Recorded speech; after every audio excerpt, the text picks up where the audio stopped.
کہنے آیا تھا میں دعا کرتا ہوں کہ اللہ آپ کے اس شہر کے اندر، آپ کے اس قصبے کے اندر، آپ کے اس صوبے کے اندر، میواتیوں کے اندر، چاہے وہ ہندو ہوں چاہے مسلمان، اللہ سب کے دلوں کے اندر پیار و محبت کو پیدا فرمائے، امن و امان کو قائم فرمائے۔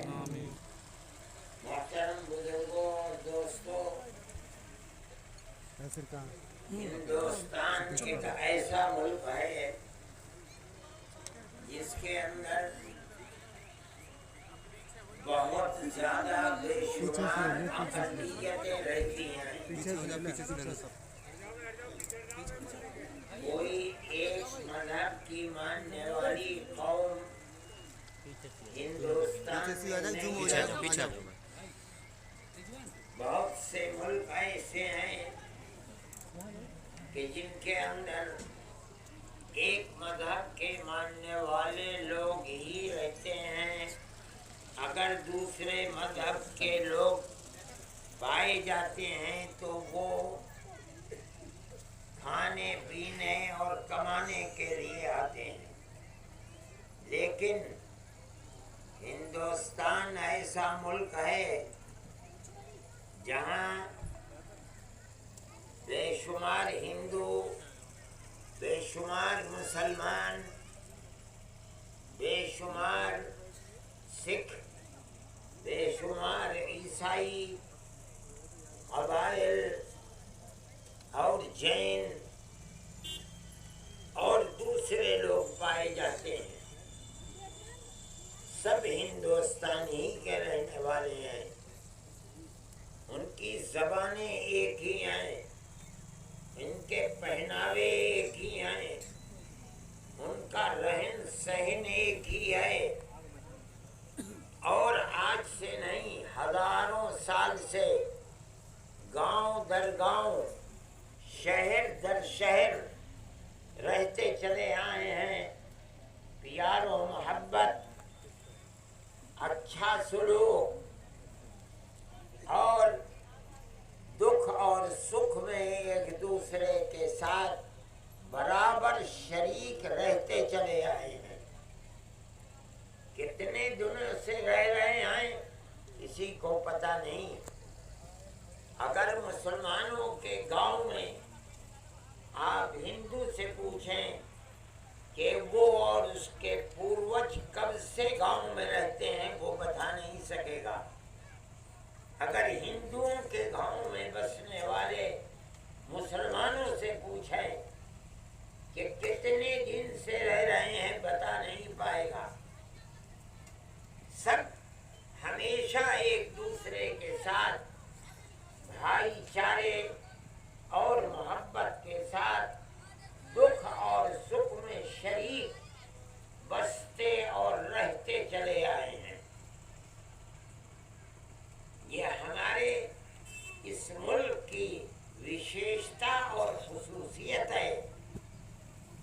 آپ اگر امریکہ میں جائیں، برطانیہ میں جائیں، یورپ کے دوسرے ملکوں میں جائیں، وہاں جو آپ کو عیسائی قوم کے علاوہ دوسرے لوگ ملیں گے، ان سے آپ پوچھیں گے تو کوئی قوم 10 سال سے ہے، کوئی 20 سال سے ہے، کوئی 50 سال سے ہے۔ ان کی صورتیں بھی الگ ہیں، ان کے پہناوے بھی الگ ہیں، ان کی زبان بھی الگ ہے۔ کیوں؟ اس لیے کہ وہ وہاں کے رہنے والے نہیں ہیں۔ یہ ہندوستان کی وشیشتا اور خصوصیت ہے، اور ہماری تاریخ ہزاروں سال سے یہی رہی ہے، جو پیار و محبت کی تاریخ ہے۔ لیکن برا ہوا کہ جیسے جیسے ملک کی آزادی کے بعد دن گزرتے جاتے ہیں، ملک کے اندر پیار و محبت کی جگہ نفرت، غربت کی جگہ دوری، دکھ اور